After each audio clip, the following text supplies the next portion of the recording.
Hi, it's Ileana at Awakening Cosmic Reality Show, and today I have Kimberly Palm with Spiritual Growth Journeys, and we're going to be discussing crystals, their healing properties, the difference between just normal rocks and actual crystals that have the metaphysical healing properties, because not all crystal lattice matrices are the same. So if you have a rock from the beach that's granite, right? It might give some vibration that's positive and you feel good, but it might not have the full metaphysical properties for full-on healing. You might have a good vibe from it, but it's not a full crystal healer. So there's a difference, and you can feel that in the vibration when you touch the crystal. This is how I select all my crystals, based on what I know of their metaphysical properties, based on what they look like. So identification is key to knowing your crystals, and sometimes people might try to sell you glass beads, crystals, glass spheres, glass clear quartz, or rose quartz. So you have to make sure that your crystal actually has some weight, because glass is lighter than an actual crystal, and glass is much clearer with too much perfection in it. And you know, real crystals, they are not going to be plasticky and they're not going to burn. If you put a light to it, a match, it's not going to burn. But something that's fake, glass or plastic, will burn. Yeah. This is fake. So I ordered these quartz crystal Merkabas from Amazon or whatever, and they sent me glass. And how I know is because this thing is totally clear, and it's heavier than the quartz crystal, much heavier than the quartz crystal is. So like if I made a quartz crystal the same size, one would be lighter than the other. The glass is heavier and it's really clear, and there's none of those imperfections in there that you see in all of these quartz crystals I have. I have this this is a huge quartz crystal point, and it's just full of all of these, you know, flaws and things in it. Every one of my crystals is full of stuff on the inside. The glass is clear as a bell, and you're not going to find a crystal that's clear as a bell, not in nature. Yeah, and probably has a different texture and a different feel. It's too smooth. Yeah, it's too smooth, way too smooth. Yep. Yeah. Absolutely. Well, that's what you get sometimes when you shop on Amazon. It either comes broken or it's glass. Like Etsy is a better place to shop for crystals. So and I also got this Merkaba. This is actually a real quartz crystal Merkaba, and I got it off of Etsy. So yeah, or metaphysical stores in person. Nothing beats actually going to the stores. Now that we can go back to the stores, it's well worth going to the metaphysical shops or the crystal stores where you know the people selling them, because they're authentic. They can sort of give you the background of where they even got the crystals from, because they go to Arkansas, they go to Brazil, they go to Argentina and other places where the crystals are mined, so they know all the best places where to source their crystals from. That's important to know the background, where the items come from. And I find Etsy reputable, and I find physical crystal stores reputable. I have never purchased crystal from Amazon. I bought crystals from eBay, actually, from sellers that I know and trust. So I've gotten crystals from around the world. eBay sometimes can have some goodies. So I don't discount eBay, and I love Etsy. Yep, me too. I agree with you 100%. I don't trust eBay though, but I love Etsy, and I love going into the crystal store. I've gotten some of my rarest crystals from eBay, and I know they're real because it doesn't look fake. It doesn't look like anything that it shouldn't. And one time I did get one that's not exactly as advertised, and they gave me my money back because I insisted. I said it should be more pearlescent, it should be clear. It shouldn't look like something that came from the mud swamp. It was very dirty. It's a real crystal, but it didn't have that shine and pearlescence, so I know it's of an inferior quality because it's missing that shine and it's missing that cleanliness. It wasn't processed and cleaned correctly, because when they mine for crystals, right, they always clean them, they always wash them, and always check them for imperfections before putting it up for sale. So this is Yep. an inferior quality grade. You know what I had to do? What? I had to use clear nail polish. I washed it off first with clean water, with a toothbrush to get all the grit out of it, because it's a beautiful green now, but it was brown. It was so full of mud and swamp water. That's how they sent it from eBay. That's But it's terrible. yeah, it's a beautiful green calcite. So I washed it, I cleaned it, I air dried it, I let it dry, right? And then I used clear nail polish, the non-stinky type. There's nail polishes that are not stinky, and they're to improve your nail follicles, to strengthen your nail follicles. So it's a more natural nail polish, and it gave it this beautiful gloss shine of what it was supposed to be like if it would have been a more better grade of crystal. So I can now see a beautiful green calcite, what it's supposed to be if it was a better grade of crystal, because I covered it in nail polish. It because I couldn't tumble this in a tumbler. You know, you can sometimes get rock tumblers, but this thing is big. It's a cluster this big. Oh, whoa. That's huge. I didn't want to risk it. And it has, you know, points on it, and it's beautiful now. So a secret, clear nail polish. The follicle, the you know, the cuticles. Never tried that before. Well, but it better, it has to be clear, and it has to be the non-stenchy type. It just strengthens your nails. So there's different nail polishes. Yeah, chemical and formaldehyde free. You don't want the ones with the formaldehyde, because that is poison. Yeah, exactly. But there are more natural nail polishes, and it will do the same thing to your crystal as if you tumbled it. It'll smooth it out. It will give that shine and pearlescence to it. And I've done this with a few crystals that I have, because I found them too rough. I found them too something, not enough color. And you know, I buy different types. For me, it's not always about beauty. It's about what it brings and how it feels energetically. And I've done the nail polish treatment once or twice, and no regrets. It's non-sticky, it looks good, and it doesn't wear off. It still has its shine. So, and the dust does not settle on that nail polish because it does not have any of those preservatives. I've been lucky. It's even hard to get nail polish these days like that. So I stocked up on a few bottles a couple of years ago, because I go to the beach to this day and I collect little, you know, rocks that are crystals. I make sure clear quartz, granite. I do too. You know, even jade. Sometimes you can find. Then I cover it with the nail polish, and they look fantastic. I even have river rocks that are beautiful. They have this gray, blue, sparkly, like, you know, the stars. So I have an appreciation for rock hounding on my own as well. Not just buying crystals. Me too. I've been rock hounding since I was about 2 or 3 years of age. I started doing it in Colorado when I was 2, 3 years old.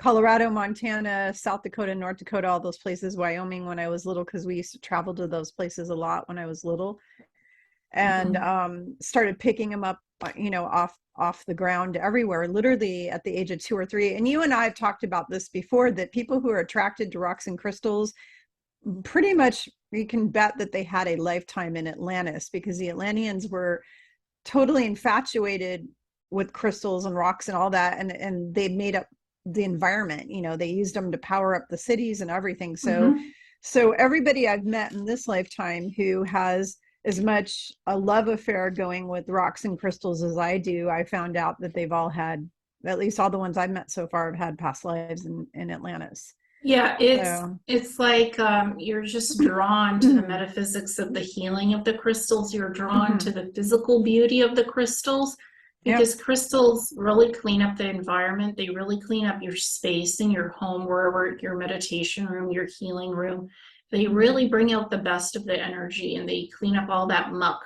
They take out the negative energy, and then, but you have to take care of your crystals, because they're living beings in and of themselves. That's this one. I actually got this smoky quartz. So smoky quartz, one of its big properties is it's like a sponge that sucks up all of the bad energy, and it protects you from the bad energy, but it also grounds you too. It's also very grounding and healing. that resonates with the root chakra.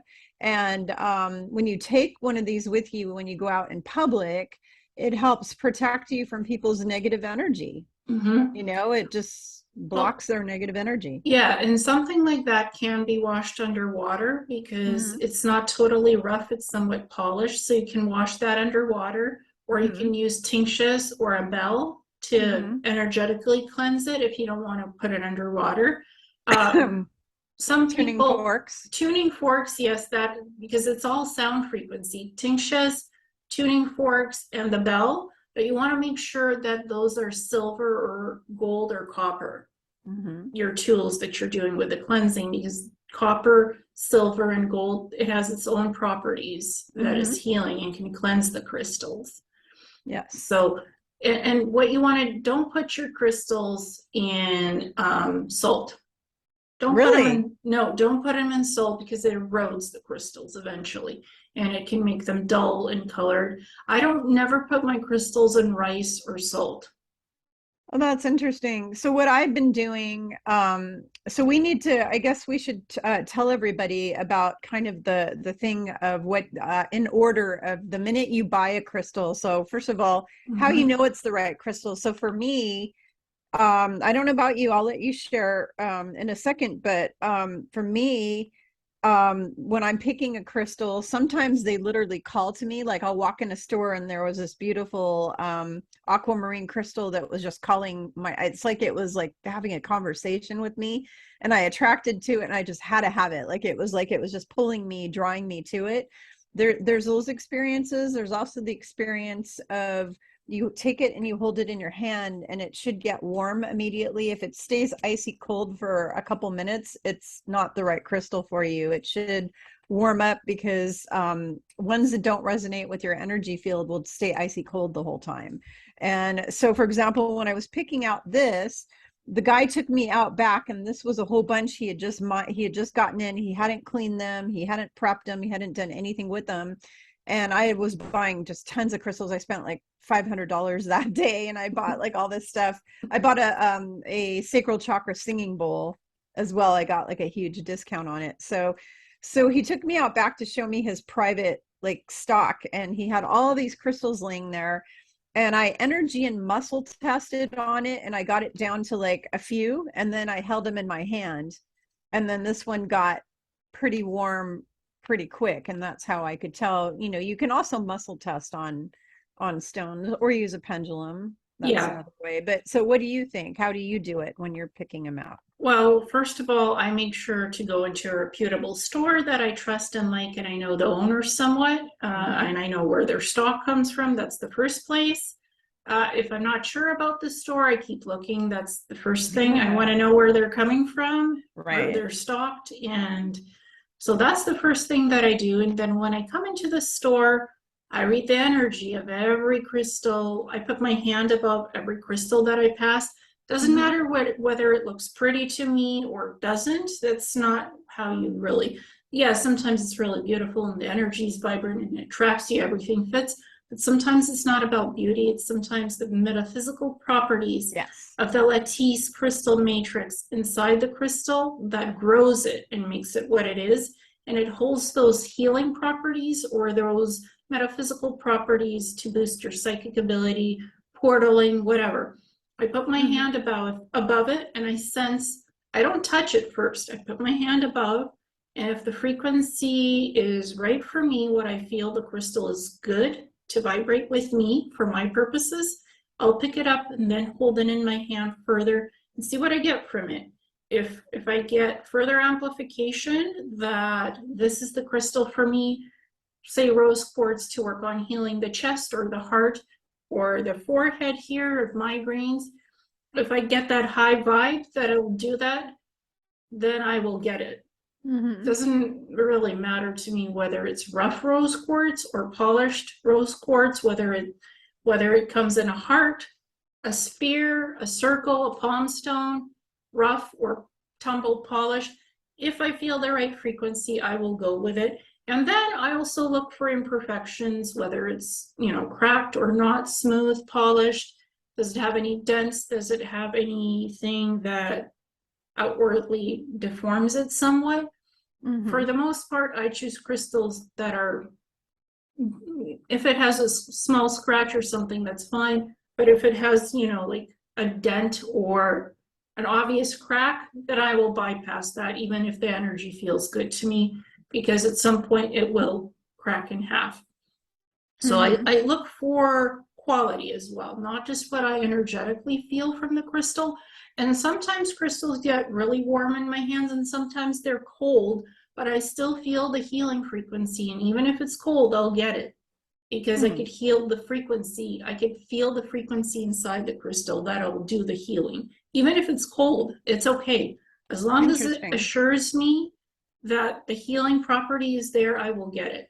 So some crystals emit heat, some emit coldness. That does not preclude me from not getting that crystal because it still does what it's supposed to. Interesting. Yeah, and then of course I'll turn it over and look at the price tag just to make sure. Because Make sure it's not $1 sometimes, million. yeah. Well, you know what? Aquamarine is very expensive. A Mhm. little piece like that, it could be $100. Yeah, Uh, I got a little point aquamarine point, and it was probably over $50 or more. I mean, it was definitely pricey. and So those green crystals that start with an M or something like Moldavite, yeah, Moldavite. those are Yeah. hundreds of dollars. I actually Yeah. was wearing one last night that's literally the size of my pinky nail. It's this tiny little thing, and I swear to you, Ileana, I spent almost $100 on this teeny little chip. I call it more of a chip. It's not even big enough to be considered a rock or a crystal. Yeah. It's this little chip. But Moldavite. yeah, Moldavite. Uh, It's ridiculously expensive. So why is it so ridiculously expensive? because it's hard to mine them. Okay. I think it does come from the reason why it's called moldavite. Some of them do come from meteorites, Right. and they're not natural to the earth. They're not Hmm. made from the earth. It's kind of alien. So it's Right. hard to find it, and they haven't been able to grow it. Hmm. Um, so that's why it's so expensive. I personally like obsidian and onyx Oh, I quite a love bit. onyx. So Yeah, protective. I have both. And I love tourmaline, black tourmaline, Hmm. green, purple tourmaline, so protective. And I've got it again, all over the yes, place. This is the yeah, black tourmaline, and I'm wearing it on my exactly. bracelets. I've got it on my bracelets. Hmm.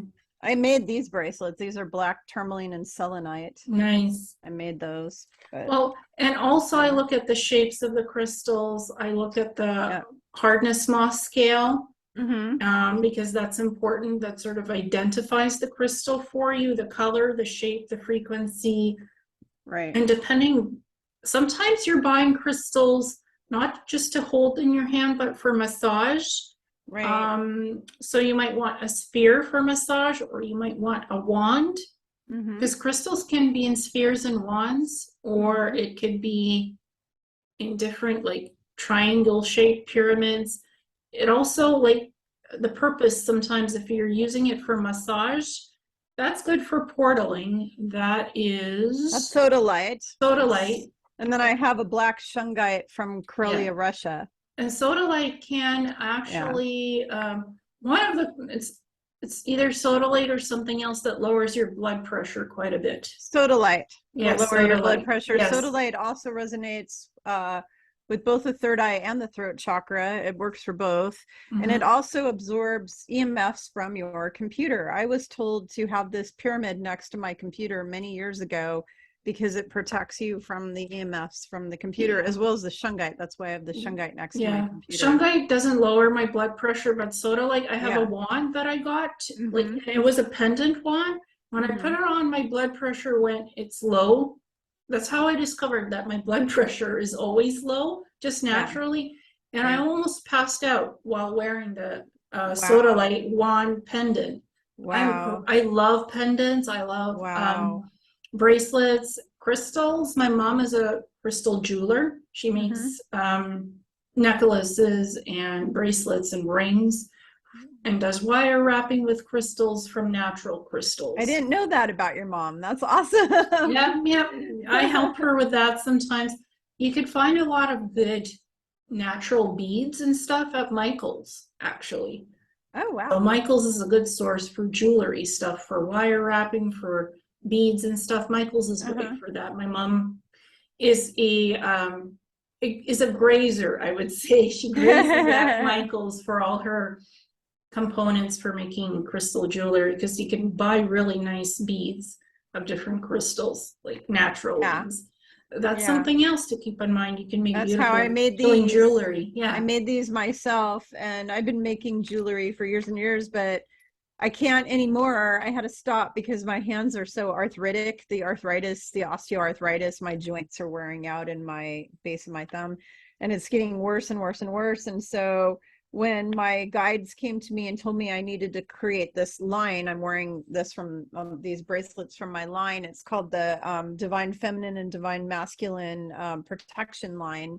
And what it's composed of is the Divine Feminine one that I'm wearing has pink quartz, selenite, and black tourmaline. So the selenite is for clearing the negative energy. The black tourmaline is for protecting you from psychic attack and entities and stuff like that. And the rose quartz is for that feminine empowerment, because it resonates with the heart chakra. And that's Yeah. cord wrapping. That's wrapped in a Yeah. cord. Yeah. And I didn't do that though. I had it made for me by my friend Linda Poock, who's in South Carolina or North Carolina, one of the Carolinas. yeah. And she created my whole line for me. And I don't make any money. She's the one who gets the money, but I just wanted somebody to create custom jewelry that I could send my clients to and refer them to, that I knew was going to be really good quality and they weren't going to get ripped off, and it was going to be priced really good. So and Linda was already had a jewelry business.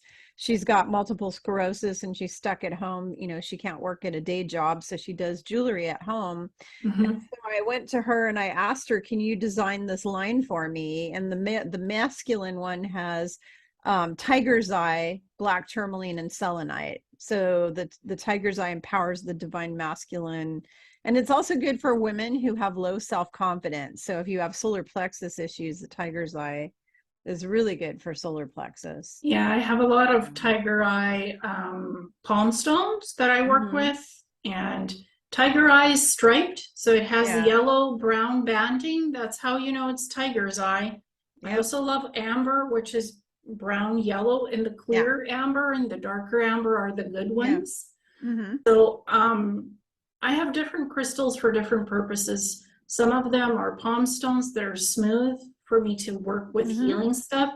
Some of them are wands, like this smooth heart-shaped rose quartz. Yeah, the lighting. Sorry, I'm sitting facing, if I look like I'm glowing, it's because I have a window right in front of me and the sunlight is coming in here. So it makes me look like I'm glowing, but this is a rose quartz palm stone. And I like to use those when I meditate.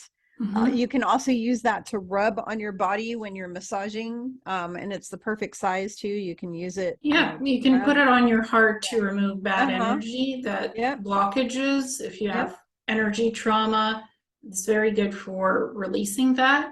Rose quartz, and again, it comes in spheres, palm stones, pyramids, wands. Rose quartz is very malleable for carving into different shapes, as well as clear quartz. So those are your basics.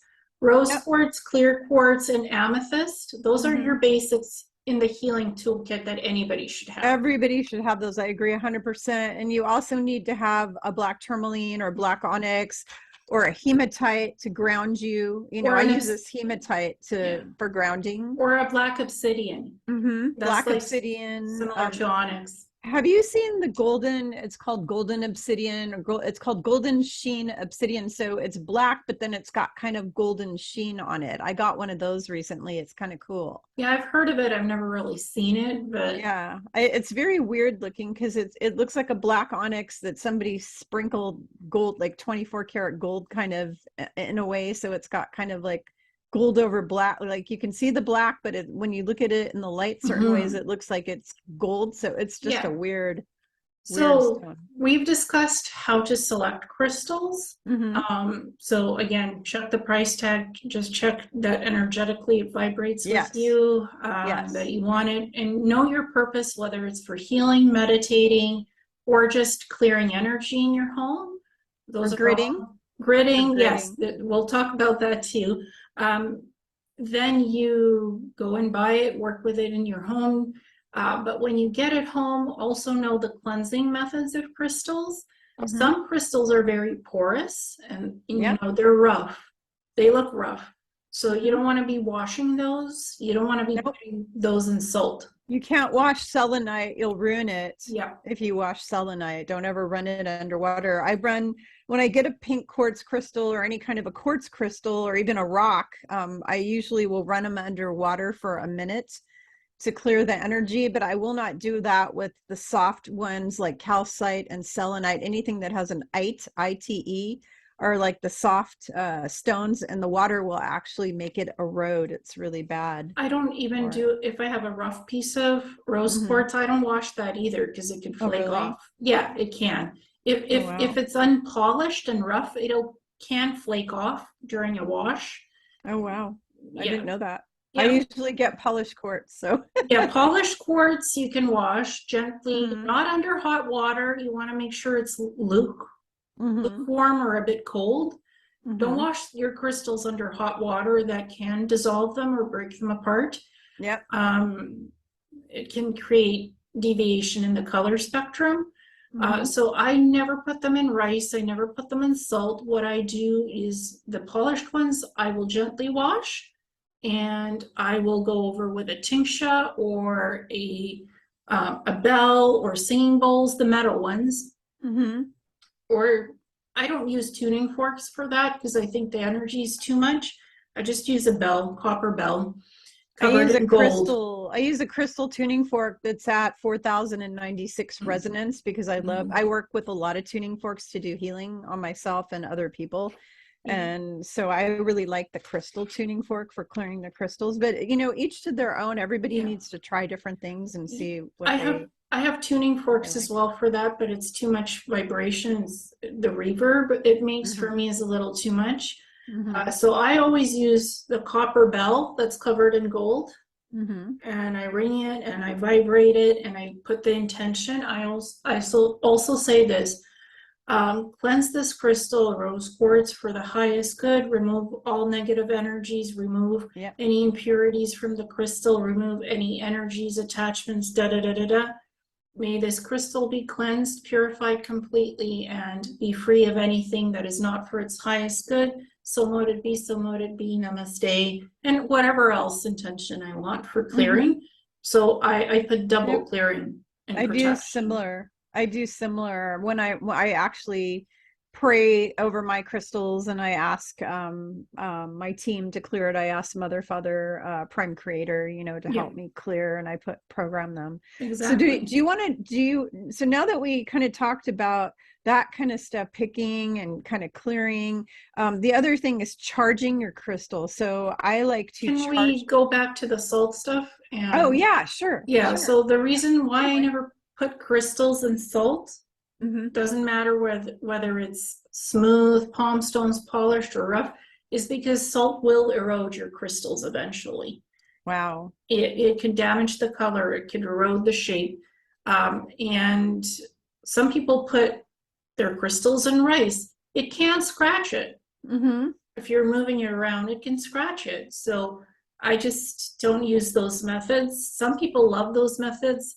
And if you want to bury your crystals in the earth for grounding, wrap it up in cloth and tie it off so the bits of earth don't get into the actual crystals and dirty them. Great idea. Sometimes Great there's idea. iron in the soil, Mm-hmm.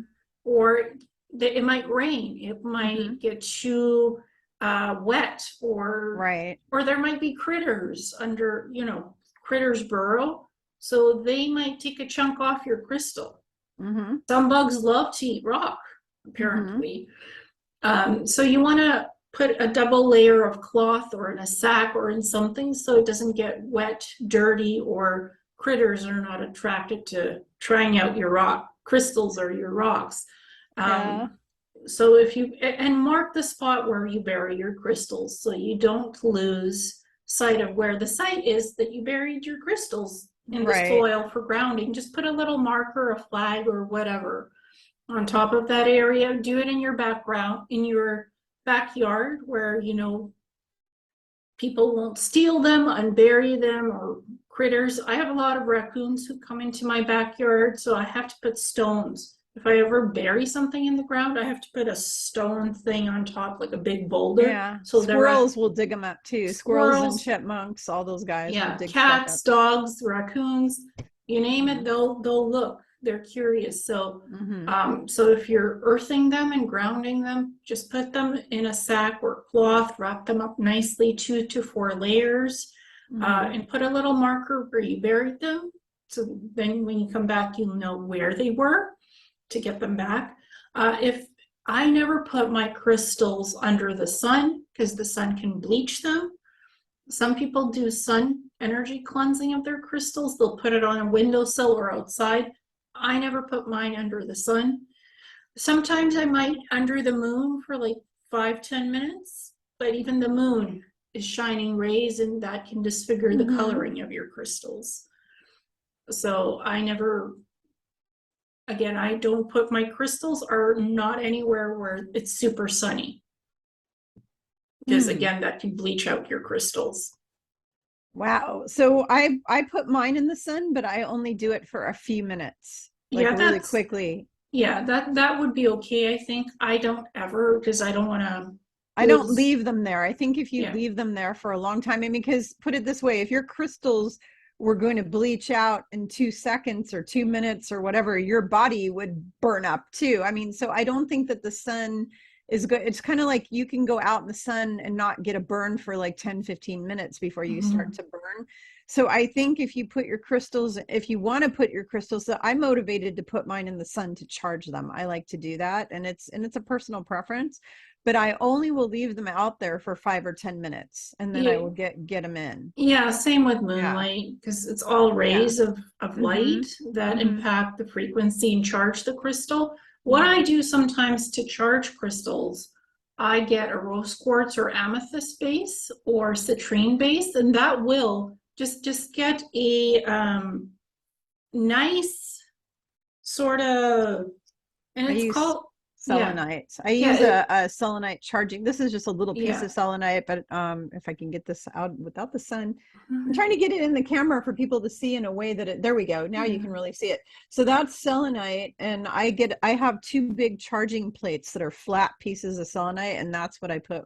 Well, crystals can come on a there's a specific word. They naturally grow on a lattice matrix, and so you can get a big chunk of selenite, a big chunk of rose quartz, or even clear quartz, and you can put your smaller pieces on that chunk.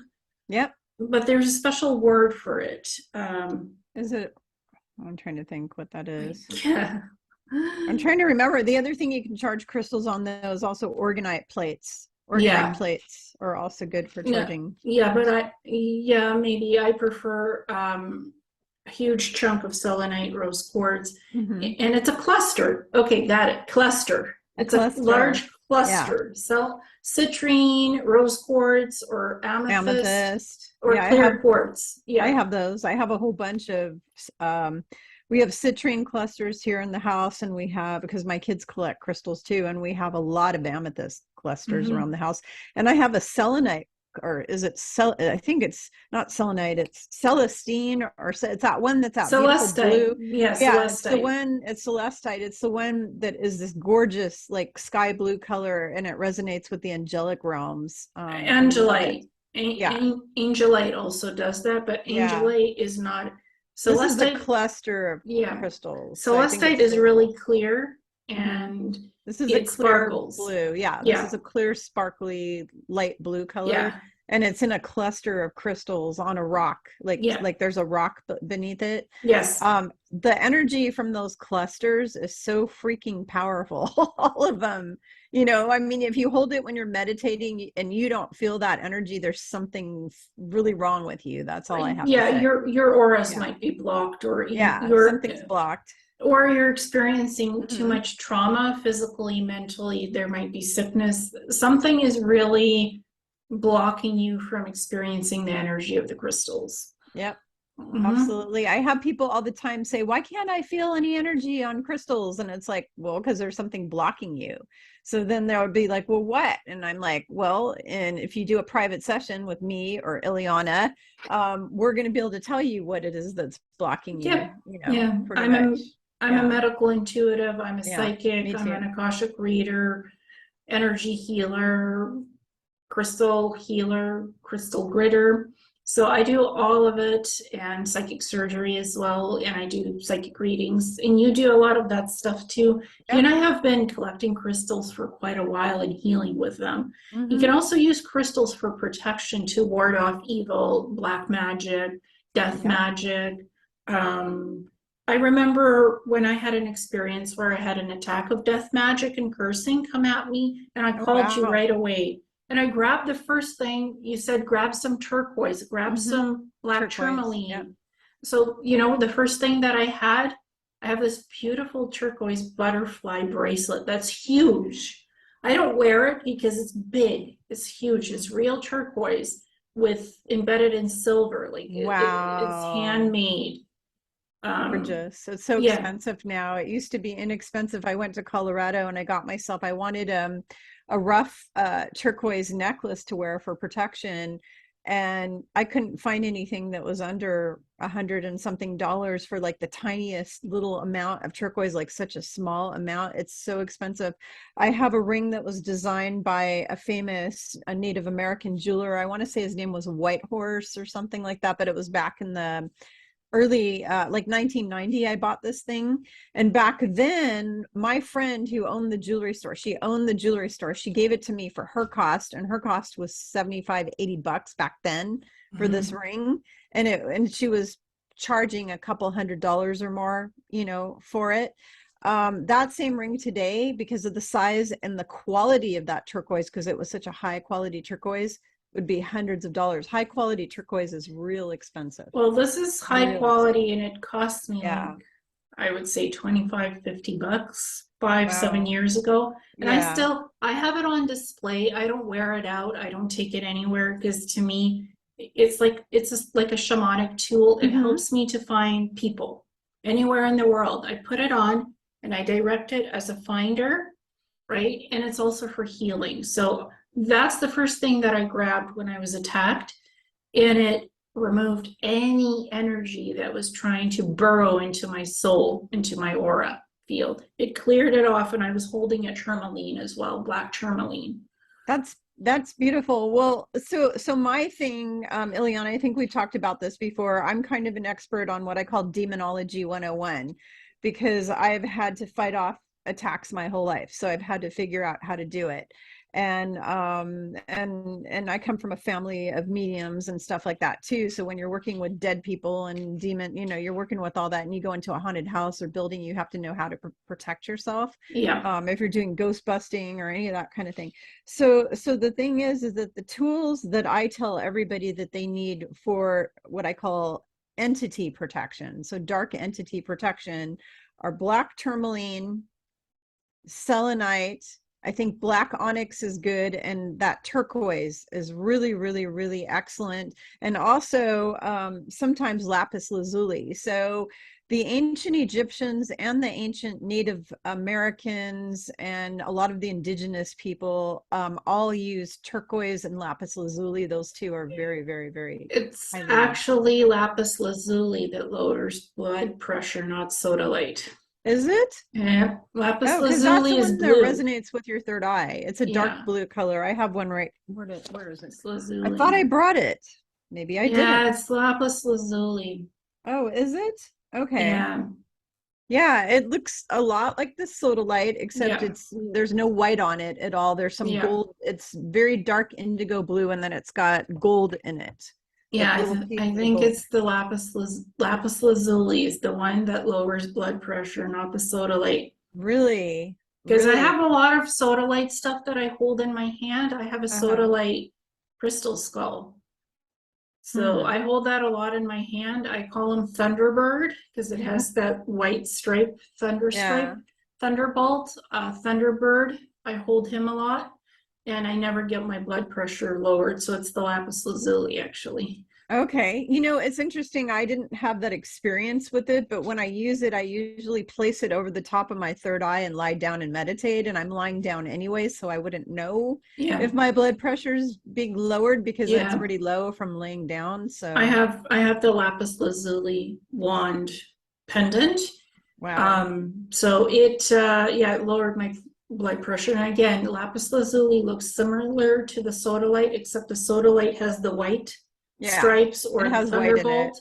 Yeah, Yeah, it, and it lapis has, lazuli has gold in it, and yes, it's very yeah. dark. It's just a solid mass of this beautiful indigo blue color, but then it's got Hmm. sparkles of gold going Yeah, through yeah. it. It's And a little bit yeah. different than sodalite. Hmm. So Yeah. definitely sodalite does not lower your blood pressure. It's the lapis lazuli. Sorry for mixing that up. We have a lot of crystals we're going through. Yeah. So we covered protection. You also wanted to cover gridding, crystal Yeah, can grids. do you want to explain to people, because I'm not, so my idea of gridding, I mean, I'll tell you all what I tell all my clients and everybody who's listening, you should be doing this. So the one thing I like to do is I have these selenite pillars, or what they call selenite towers, and I have one in each of the four corners of my house. And people will ask, what if I have a two-story house? Well, if you have a two-story house, you can either buy four more, or you can just put it in the main area of your house. So I just have them on the main area where I spend the most time. I have them in the four corners. What does that do? It grids my house so that entities do not come in. But I also have other grids throughout my whole house laying around. Like I have one in my bedroom. I have one in the center. I picked literally the center of the house, which is my dining room area. And I have a whole cabinet with crystals in it, and I set it up with grids. And those grids are for protection, health, abundance, different things. So I'm not going to explain it because, so just for all of you who are watching this from my channel, because if you know Ileana, you already know that she wrote a book on crystals. But if you're watching this on my channel, Ileana has an amazing book. Honestly, Ileana's crystal book is the most comprehensive crystal book I've ever seen in my life. I have the Crystal Bible 1 and the Crystal Bible 2 and 3. They don't come close to what Ileana has, because Ileana's book is like quadruple the size of that. It's huge. It's what, 1,000 or more pages? Yeah, It's it's huge. 510 Five. pages. Okay, but I mean, it's huge. It's Uh, huge. well, I So also wrote a yeah. compendium on pendulums, on Hmm. wands, and on staffs. So not just crystal grids, because I work with pendulums, and you can use a pendulum to actually see if a crystal fits with you or not, and a pendulum to see if something is the truth or not the truth, or if Hmm. something is going to happen or not happen. Pendulums can be crystals, Hmm.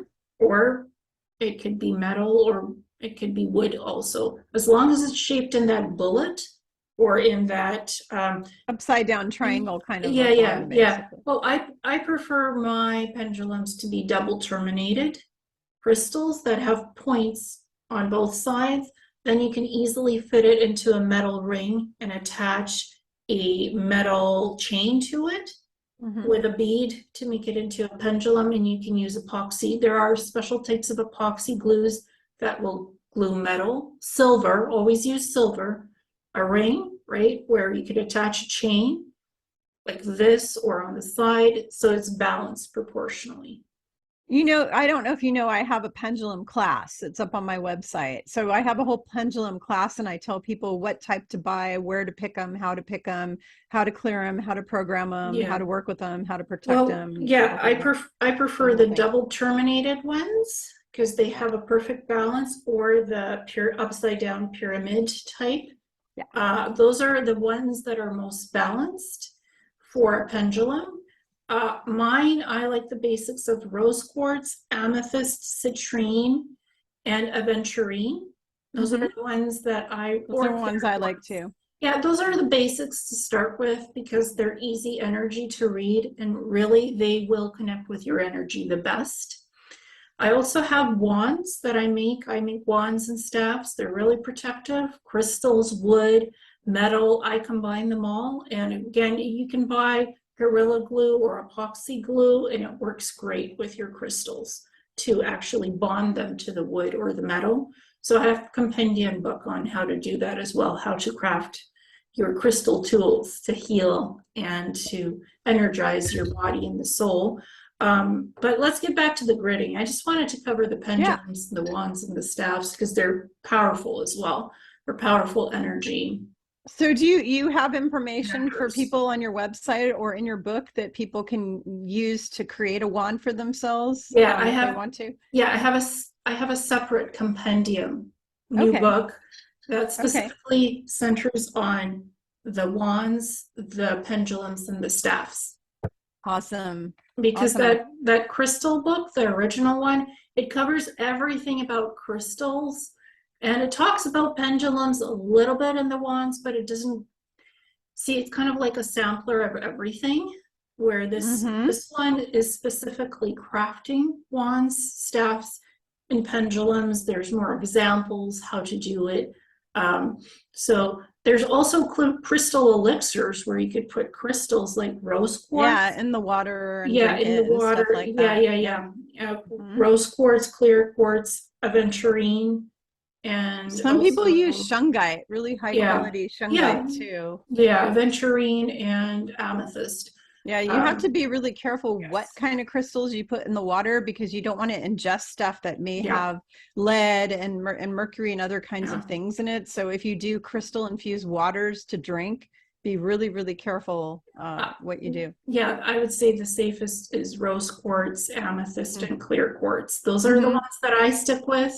And it's always nicely charged energy. It gives me more energy and vitality and strength when I do that kind of a crystal elixir in the water. And I only do pure water that's filtered. I don't use tap water because filtered water. That's what I use. Some people use distilled water. Some people use reverse osmosis or whatever water. But all my water's been double filtered in my house because we have a whole house filter, and then we have a filter on our fridge too. So it goes through the whole house filter, and then it goes through the fridge filter. The water really has to be clean for your crystal elixirs to work well. Absolutely. It's basic hygienics 101. I was going to point out that if people want to learn about the wands, you can purchase or get, does it cost money or is it free, the compendium for the wands? Oh, it's a separate book on Amazon. It's a separate book on Amazon. Okay, so that you can buy that book from Ileana. And then for me, if you want to learn how to use a pendulum, how to pick one out, how to do everything with the pendulum, I have 2 hours of training on my website under my classes and workshops, and it's a basic pendulum course, and it's very inexpensive. It's just $55 or something. But once you take that class, you will be set the rest of your life on everything to do with pendulums, basically. Yep, and I teach the same in the book, how to pick out a pendulum, how to know the right shapes, the right tools to make one, how to work with it for healing, the wands, how to work with wands for healing, because you can use pendulums for healing and clearing energy. Or you can use them for tuning to find out what's right and what's wrong, to ask questions and answers with angelics, your higher selves. With your own self as well, your inner, it's like a guiding compass to help you answer questions, yes or no, or maybe. So pendulums are incredible. They're tools, they're kinesiology. They connect with your body.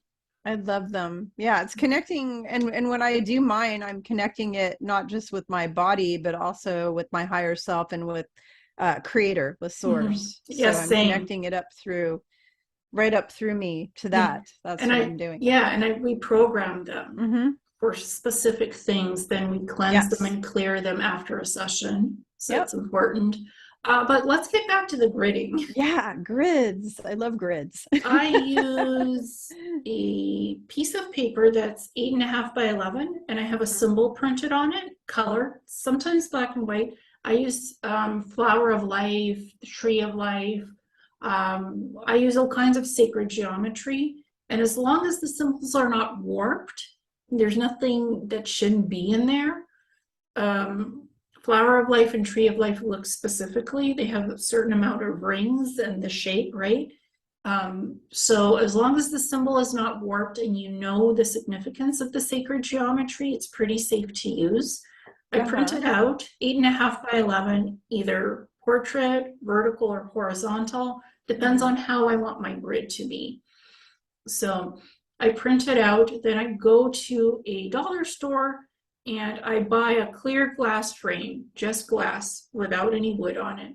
And I put that symbol underneath it. Then I put all my little crystals or bigger ones, clusters, I put that on that grid. And then I do my manifesting, my healing, whatever. I program all the crystals. And then I have a wand base, right? That I do to connect everything and to activate the crystals, to have a charge for what I'm manifesting, protection, healing, whatever it is. So I do small crystal grids, 8.5 by 11, and I have them in my cabinets. I have them on other parts of the house. And or I do body grids where I have 8 to 10 crystals and I put them specifically all over the body, around the body, or on the body when I'm doing healing work. So those are body grids. There's house grids. There's perimeter grids, like what you were doing with the pillars of the selenite.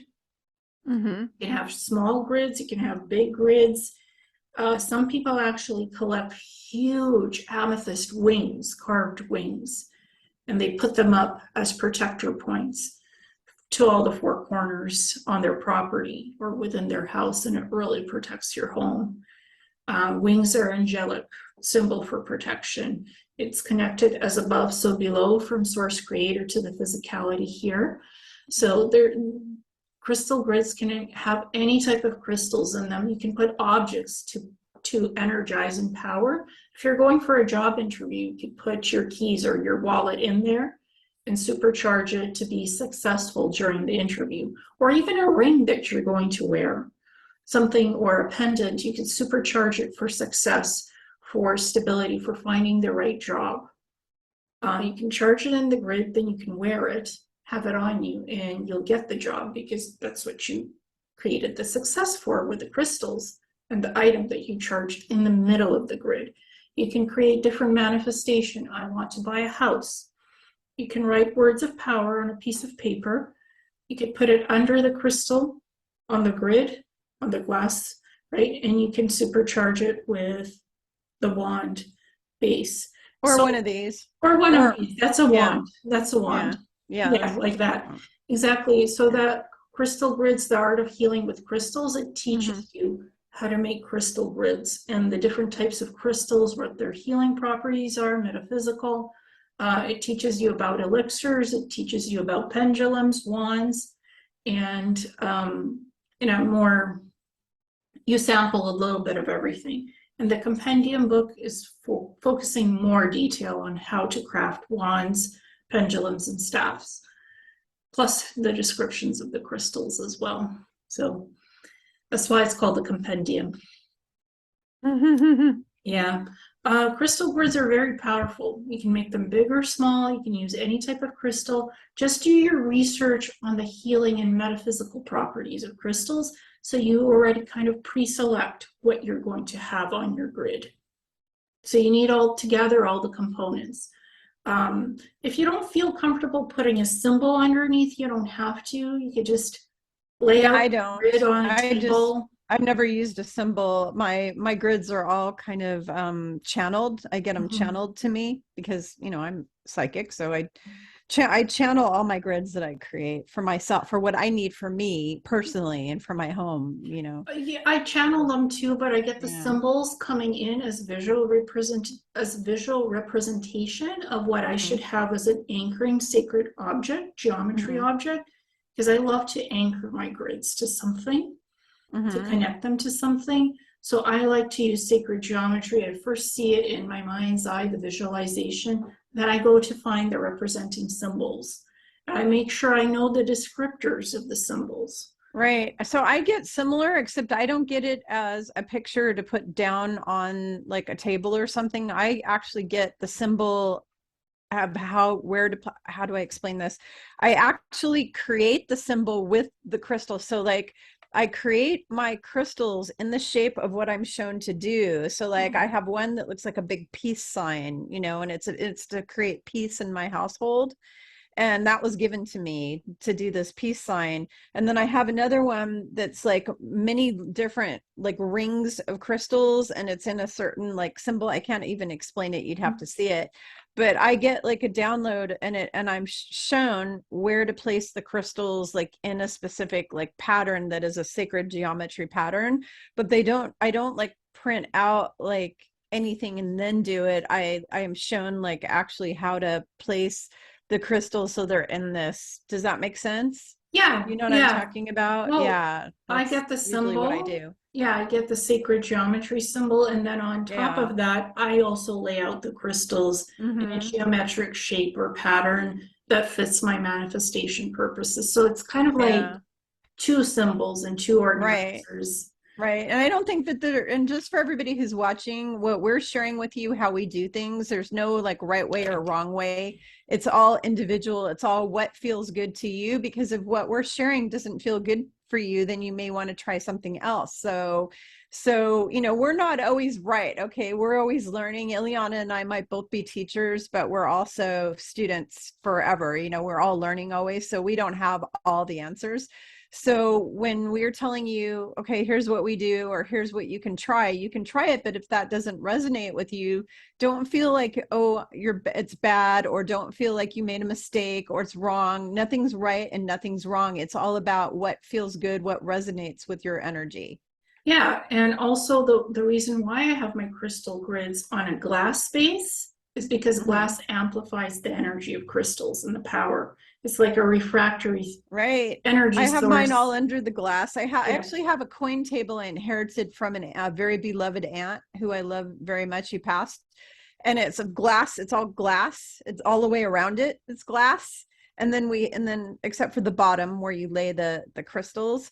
And so that's where I keep my main grids, is under this thing, because the glass amplifies it, like you said. So yeah, it's like That's a big amplifying table. Yeah, that's sort of what I have from my memories from being in Atlantis, because in Hmm. Atlantis I use different colored crystals, purple, green, yellow, blue, and red, and Hmm. gold, to actually put in metal wands and to use as healing to reverse aging, to heal diseases. And they had crystal beds with crystals embedded on the Yep. slab. And you would lay on them too. Yeah, and heal. Yeah, so Hmm. that's what gave me the idea of using the glass as an amplifier for the crystals to ground Hmm. everything on the grid. It's amazing what past life memories can give you about Right. crystals and stuff. And Right. certain crystals can also trigger past life memories, like malachite. Hmm. That helps you to connect with your past lives or memories or experiences. Interesting. Yeah, I That's love interesting. malachite. I hold it in my hands. I have spheres of malachite, and they help me to connect to my psychic abilities and to past life memories, or Hmm. even to walk into different astral realms. Angel light is so good, or angel aura, or aqua aura. It connects Yeah. you to different realms and traveling, astral traveling, and Right. portaling to create portal energy. Oh, absolutely. I agree with that. So I'm always attracted to the ones that are like the aquamarine color, the light blue color, those very light blue colors. There's one that's from the Atlantis area, that's from the Caribbean. It's called Larimar. Larimar. Absolutely love that. Absolutely love it. I'm very attracted to it because of that life I had in Atlantis, was in that, area. It's the Bermuda Triangle.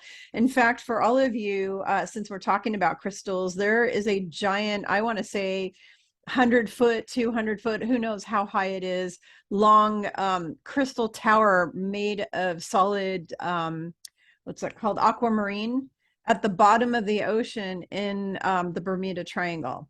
And that was one of the power, like it was used to power up Atlantis, but it's down on the bottom, and that's part of the things causing the rift. There's like a time portal rift there that sucks in ships and airplanes and all that kind of stuff, and that thing is being generated by these big powerful crystals that are under the ocean there. Oh, So totally. Yeah. yeah. I was Yeah. actually writing that in my new book Hmm. about Hmm. that, what Bermuda is. Totally. I agree with you. Yep. So is there anything else about crystals that you want to mention? um Yeah, so this is very important. So crystals, these quartz crystals, so there's different types of quartz crystals. And if you're going to do meditating where you want to get information downloaded, or you want past lives and just information on the earth, like the history of the earth, you need to get primarily what's called a Lemurian record keeper quartz. Okay, it's a Lemurian quartz crystal, and it should have what are called striations, I believe, down the side, these flat, long areas. And what you do is you kind of rub the areas while you're meditating on it, and that helps to kind of get the downloads of the information. And anytime you use any quartz crystals, preferably you should always use the ones with the long, you want the long, flat edges on it, and at least 1 point. You can get double terminated if you want, but at least 1 point. When it's 1 point like this, it's more like a wand, and then you can use it to do stuff. This one is called a golden healer quartz crystal, and it's a quartz with kind of a golden hint to it. My body, I have had all sorts of suffering with health issues my whole life, all kinds of health issues. Some of the most major health issues that I've had to overcome, this golden healer really helped me. It really saved my ass. So I highly recommend, if you want to do healing work, you get one of those. Another one I really love for healing is this one. It is a green fluorite, and this is a really amazing healing crystal as well, and it really resonates with the heart chakra. So if you're having any kind of heart issues at all, the green fluorite is very soothing for the heart chakra. I was having a lot of chest pain and just different issues going on. If you want to work with your sacral chakra, the best one is carnelian. This is a raw carnelian. It's an orange color, very orangey color. If you want to work with your connection to source, amethyst is really the best. And if you want to ground yourself, like we said earlier, hematite, black onyx, any of those, red jasper is a good one. The black obsidian is a good one, and black tourmaline. Those are all really good for grounding you. Your what do you call it, solar plexus, the golden healer is the best, or a gold or citrine crystal is a really good one. I have, actually, you guys are gonna laugh at this. This is actually feng shui. This is a tree of life, or tree made out of solid citrine crystals, the whole tree, and that's to attract prosperity into my office here. But citrine is extremely empowering and healing for the solar plexus. That and golden healer, and my birthstone, which is November, it's called imperial topaz. It's a really golden topaz. They're extremely expensive, very expensive. Like a teeny ass one is $100 or more, very expensive. And then the throat, the light blue crystals, the turquoise is one of the best. The, what do you call that one, aquamarine is really good, and lapis lazuli or amethyst for that. So I just wanted to mention those. Yeah, and the angelite one, that's like eggshell blue, that's really good, connecting to the angels and source creator. Yes, absolutely. That's the one that I have the cluster. I have a cluster of the angelite, really powerful. Angelite does not come in a cluster. That's celestite. Sure? Yes. Is it the celestite? Okay, they both look alike to me. They look so much alike. No, they're the same color. The celestite is a richer, kind of clear glass-like blue. Mm-hmm. The angelite is like, your Easter egg, lighter blue, and there's a huge difference. Colors, blue are different. Oh, okay. Angelite comes in palm stones, polished, and sometimes it could have a bit of white marbling in it. That's angelite. And it's really good to connect with the angels and your guides to hold in your hands.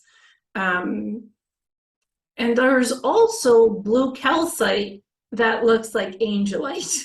So blue calcite could be... to be careful and be not confused. Yeah. That's why Ileana is more of the crystal expert here than I am. I mean, I've been doing crystal stuff since I was 2-3 years old, but I'm not as much, I guess, as knowledgeable as Ileana. I think Ileana and I are similar, but Ileana's got a lot more knowledge in some areas about this. I don't call myself a crystal expert. I've just studied it so much. Yeah, me too. Because I've done I can't say I'm an expert either. No, I don't like that word. Well, I'm just infatuated with crystals. I'm a crystal hoarder. I buy like tons of, Yeah, I have me so too. many. I Yeah. just think crystals are great for healing, for Hmm. balancing, to connect with source, to connect with your guides, with the angels. So Absolutely. they also amplify your psychic ability. Tourmaline, amethyst is great for, and malachite for boosting your psychic ability, your healing abilities. So look at the metaphysical properties and the healing properties of Yeah, crystals. Labradorite, which I'm wearing. Yes. This one, it's hard to see in the light, but it has like hints of blue and green and different colors. Oh, For me, that is the one that has actually improved my third eye better than anything yeah. else. Also, opalite, and moonstone are great for boosting psychic abilities. Love moonstone. I wear the moonstone, and moonstone is supposed to protect you when you travel. It's the traveler's stone. Hmm.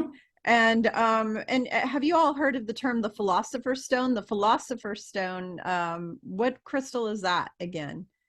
I can't Uh, remember, but it's a specific crystal that they call the Philosopher's Stone. Actually, it could have a different meaning. Philosopher's Okay. stone could have a different meaning Okay. for Okay. combination of crystals put together. All So, right.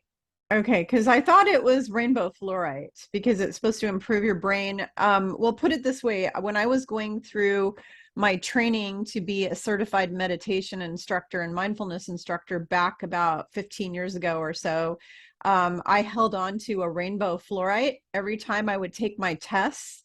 And every test I got an A plus on, every single test. In fact, I graduated the whole program with an A plus, and I have to give thanks to my rainbow fluorite for that because it helps improve your memory and your brain and all of that. It's but amazing. yeah, Philosopher's Stone, I actually did a grid called the Philosopher's Stone for somebody, and I used jasper and other stones. Hmm. And to each person, it could mean something different because Okay. the Philosopher's Stone is not just one stone. It's alchemically a combination of different grids of stones that you can create and call it the Philosopher's Stone too. Oh, So okay. I don't use one specific crystal to say that's the Philosopher's Stone. It's a bunch of different combos that can create that energy of the Philosopher's Stone because that it's connecting to energetic metaphysical alchemy Hmm. of crystals. So I see it as more than one stone, at least with what I do with it. Because I have a grid called the Philosopher's Stone crystal grid Oh, interesting. for a client who was doing alchemical things with time travel and other things. So they needed a specific combo, and it was called the Philosopher's Stone. Yeah, I don't need stones for time travel. I just do it every single freaking night of the week. Well, crystals, certain crystals can Yeah. help you time travel. Yeah. So this guy needed a specific combo, and it was a specific recipe I created for him Yeah. for his stuff. So, to each their own. People Hmm. use combinations of crystals in different ways for Yep. different purposes: time travel, astral travel, psychic abilities, healing, meditating, you name it, you can do it with the crystals. Okay, so I just got kind of a download while you were saying that. We need to specify to people if you're going to use a crystal to do astral traveling at all, please ground yourself with a hematite or something, because if you don't ground yourself while you're out in the astral, bad things can happen. I'm not going to go into what can happen because I've seen it and I've experienced it before myself.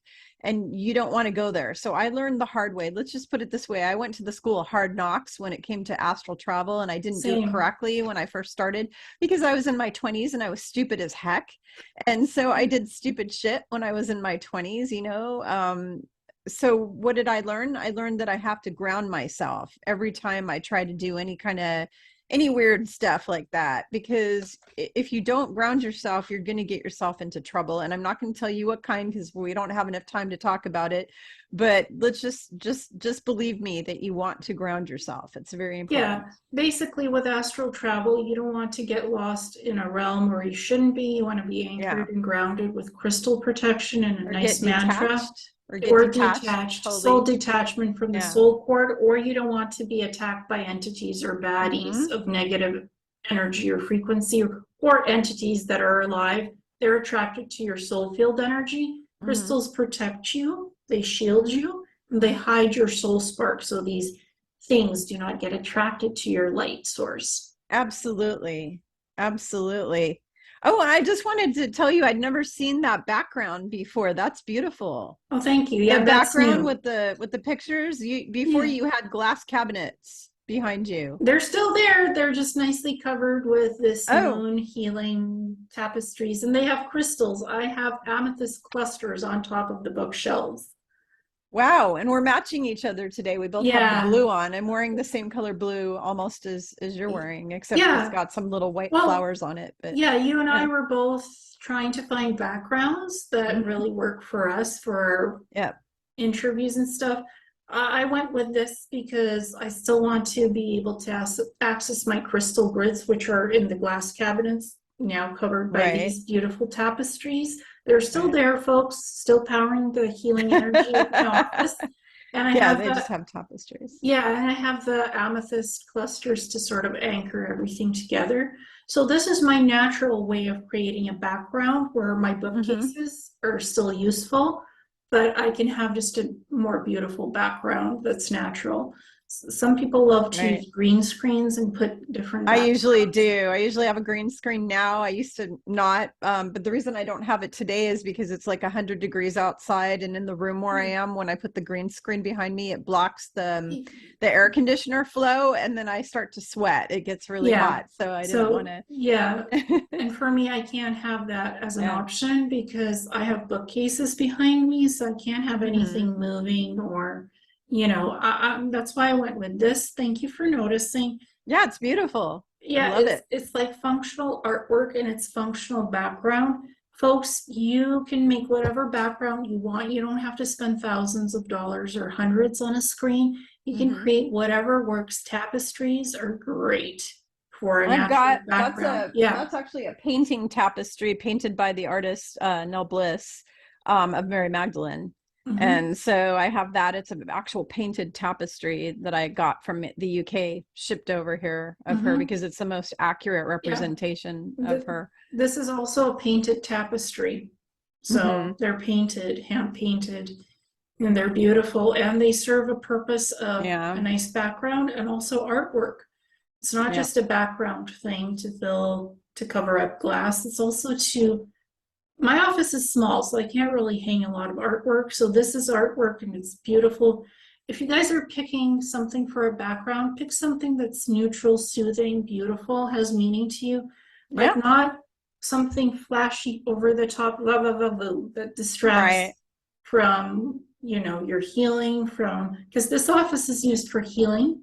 I do my sessions in it, so it has to be Hmm. very soothing and peaceful, Yep. and neutral. So if you're picking Yep. a background, just make sure it's nice and neutral and soothing and pleasant to you and others. Plus, you could put crystals on top of your shelves and cabinets to Hmm. anchor and ground the energy. Hmm. So soothing Absolutely. and You can healing. use them everywhere. I also put a grid, protection grid next to my bed. And I also grid underneath my bed because I was getting psychic attacked at night when I was sleeping. And I do this with all my clients. I have a lot of clients that are being attacked at night. And I have them do a special grid underneath their beds. And it changes because I get emails and phone calls from people saying, oh my God, ever since I did the grid you told me to do, I'm not being attacked anymore and everything's great and I'm having normal dreams again and that kind of thing. So I know they Beautiful. work. I know they Yes, work. they do. Crystals are Yeah. powerful healers. Fantastic. And they're living energy because they grow inside the earth. Hmm. And Mama Gaia gives us these beautiful gifts, so we should respect them, honor them, and work with them for the highest good and well And being. thank them and say thank you to them when you're working Yeah, with them. Gratitude is really yeah. important. And don't program any negative things into your crystals, just positivity, because if you do negative programming, that will come back to you 3 times 3. Oh, 100 times. It's these are so powerful that whatever you speak into these things, you're going to manifest it really fast and you're not going to like the result if it's even remotely negative. So you always want to say what you want the final result to be. So it's not like, I don't want sickness anymore. You don't say that. You say, I wish to be healthy and whole always. That is what you do. And so you always speak the final result that you want to see in the world or in your life into your crystals. That's really, Mhm. really important. Yeah. definitely. So thank you so much for joining Yeah, me today and thank talking you. about Thank you, crystals. Ileana. Thank you, everybody who's watching. And thank you for Ileana and I both. This is like one of our favorite hobbies. This is a hobby for us. We collect crystals. We're very particular about our crystals, and it's a thing for us. It's like a love affair. It's I love my crystals. In fact, I was kissing one of my crystals earlier because I love it so much. I was just going, I love you, crystal, because it's so powerful and it's done some amazing things for me. And so I thank my crystals. I use gratitude. It's really important because a lot of them hold consciousness. In fact, I had a little chat with my team earlier today asking them which one of my crystals I was working with at the time was holding consciousness. And there were two of them that actually had consciousness in them. Like they had, they hold memories, they hold information, they hold everything. They even hold your information. So, yep. And they hold your energy. As a Yep. rule, I really don't let other people touch my crystals because their Yes. energy can imprint on your crystal, and then Yes. your energy and theirs gets mixed up, and then you have to cleanse the crystal. So Absolutely. I never ever let anyone touch my crystals. Never, yeah, never, never, never. me too. Yep. Me too. And if my cat swipes it, I just clean it afterwards because animals love crystals too. Cats love crystals. Catties and My crystals are, kitty loves my crystals. yeah, Yeah, they'll swipe them and absolutely. take them. So if you have something like a crystal grid or something, or a crystal beside your bed or something, if you have pets, just make sure you put the crystal away on a higher shelf or space where the cats will just go with their paws and they'll take it and you'll never find it again. It's Yeah. theirs. I've had my cat actually lose several of my crystals because she batted them around on the floor and then it went under furniture or somewhere into a vent or who knows where. Never found it again. So be careful with pets and crystals big time. Mhm. Yep. If Yep. it's something that you value and is important, just put it somewhere high up on the shelf or the table where the cat can't get to it, or Mm-hmm. behind a display case, in a cabinet, or even in a shelf in a drawer. You Mm-hmm. can put your crystals in a drawer safely, and once in a while take them out to have some light on them, Mm-hmm. so they're don't become dull energetically. But it's a good way of keeping them safe from pets who love crystals too. Mm-hmm. Absolutely. Well, thank you, everybody. Thank you, Ileana, for doing this video with me today. And if any of you guys need any private sessions from Ileana or myself, she'll have our websites down below, both of us. We do some similar things and some different things. There's some things she does that I do not get involved in, I don't do, and there's some things I do that she doesn't do, but then we have a little bit of crossover. But I want to point out what I find really hilarious is I've had a lot of clients lately call me and say that they had a session with you, but first they'll ask me questions and then I give them the answer. And how I find out they had a session with you is they'll go, that's the same exact thing Ileana said to me. So Well, we're on the same sheet of paper. well, a good psychic should be able to give accurate, clear answers that Uh-huh. actually vibrate with the person and Right. that another psychic could likely validate. Mm-hmm. I personally say this honestly, what another psychic tells you when you come into my reading, leave that at the door, but sometimes it could coincide. I don't Yeah. work off of other people's psychic work because Yeah. I I don't do my either. own I don't like that. tuning. No, I don't either. But a lot of the times, if it's a good psychic, it'll coincide with the information. If Yeah. it's good I info, just it's good info. I'm just amazed at how many people lately I've had say they didn't tell me up front that they had a session with you. They come in and they just start asking questions and I'll give them the answers and they'll go, that's exactly what Ileana said and how she said it. And I'm like, okay, if you're trying to compare my answers to Ileana, you better stop now because her and I are 100% on the same sheet of paper. So you're wasting your time here. It's like we're on the Well, same sheet of paper. but people like So to get confirmation and yeah. it assures them, it makes them feel safer and better. Mm-hmm. I can give you an example. I've created the memory retrieval course, Mm-hmm. right? And people are like, it sounds great what you're describing, but where's the proof? Where's the validation that this works to retrieve memories? So I was asked to have somebody do a trial Mm-hmm. or a review and testimonial. And I've worked with a client of mine who's had 12 hypnosis sessions with me. She's an experiencer, she's SSP, she's a lot of different things. So she has a lot of memories, experiences, and events from past life stuff to the SSP to current things to ET contacts. So she really wanted to do the course. She just has a new job. She could not afford it, honestly, could not afford it. She was honest. She wanted to trial the course. I needed somebody to trial it. She has a nice job, but she's new. You know how stuff, you have to save money. She really sweet. I love her. Great client. So I said, okay, why don't you trial the memory retrieval course? And if it works successfully for you and you get memories, you retrieve what you need, then please give me a review and a testimonial of our discussions of how did the course work for you, what memories you retrieved. So she did that for me, and I just voiced it over and posted it yesterday. Results are exactly as she trialed it, exactly the results of what I posted, what she experienced during this course. She's also going to have a video chat with me in a month or so about her experiences with the course, because we want to have that personal warmth, human contact. So it worked for her. She's gotten beautiful memories. So there's proof of concept that it works. People often want the same stuff in psychic readings. That's why they go to you for a secondary confirmation. And it just backs up the validity that psychics. I've done that before myself. Yeah. I've gone to 2 different psychics to get confirmation. Yeah. You know what one said, because I wasn't sure and I wanted confirmation. And and I always say, I don't work off of other psychics' work. If a person tells me this, and that, I'm like, leave that at the door. Yeah, whoever I don't even want to hear it. Yeah, I don't either, because they often tell me anyways whether I want to know or not. And I say, look, I'm not going to do back work off of what somebody else told you. I always start with a blank, clean slate, and I don't want you to tell me every detail about your life and what's happening. I work with the soul field of a person, with the soul energy. I connect to the soul of the living person. That's where I get the info. I also get the info from their spirit guides, their higher selves, and source creator.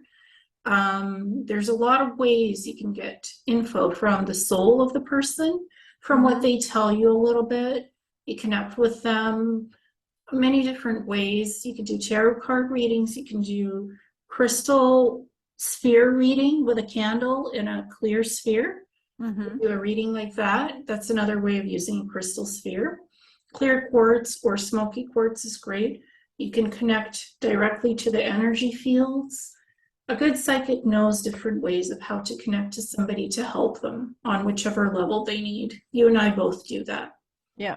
Yeah. And the other thing you guys all need to know is when you're picking psychics to work with, make sure that they come with a long trail of testimonials and referrals. There's so many phonies out there. There's so many phonies. And also make sure that when you start the session, that person is doing protection, because every session I do, I call in the angels and the team to help us, and I ask for protection. Because if they're just reading for you and they're not doing any kind of protection, they're going to get infiltrated and get some stuff in there that you don't want. I do the protection before the session, so nobody sees me doing the protection, but it's done before the session even starts. But they can ask. They can ask you and say, "Are you doing protection?" And you can say, "Yes, I did protection." Yeah, exactly. Of course. Yeah, they can ask, but I'm just saying, make sure that whoever you worked with, that you either ask them if they're not doing protection at the beginning of your session. Say to them, "Have you set up protection for the session?" Ask them, because if they're not. There's so much infiltration going on right now within the lightworker community. We're seeing it with people attacking each other in videos all over the place. Certain people I'm not going to mention the names of that are fighting. I don't do that. You'll never hear me bad mouthing anyone. because as a spiritual teacher, I have to take the high road all the time. So I don't set that bad example by attacking people. But what I will say is that a lot of people are getting infiltrated right now, and it's because they're not setting up appropriate protection for themselves. So please make sure that you always protect all of yourselves, everybody who's watching this, that you're always protecting your home, your property, your cars, your bank accounts, your computer, your cell phone, everything, your body, your mind, your spirit, all of it.